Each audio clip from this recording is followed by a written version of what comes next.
আচ্ছা তোমরা একটু বলো তো যে পাঞ্জাবিটা কেমন হয়েছে। এটা কিন্তু আমি ড্রয়িং করেছি। দেখো এই এই যে আমি প্রথমে এটা পেন্সিল দিয়ে ড্রয়িং করে নিই, তারপর এটাকে ফেব্রিক করেছিলাম।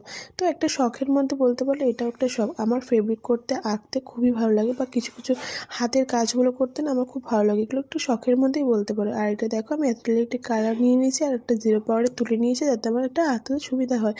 আর এইদিকে দেখো আমি এটা এই করে নিয়েছি। আমি আমি না একবারে বসে অনেকক্ষণ ধরে করতে আমার একদমই ধৈর্য দেয় না।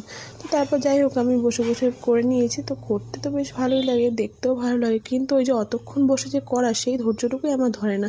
যাই হোক আমি কিন্তু এটা করেছি আমার ভাইয়ের জন্য। ভাই এটা প্লেন পাঞ্জাবি কিনেছিলাম, তাই আমার মা দাও আমি এটা ফেব্রিক করে দিই, তাই জন্য ফেব্রিক করে দিয়েছি।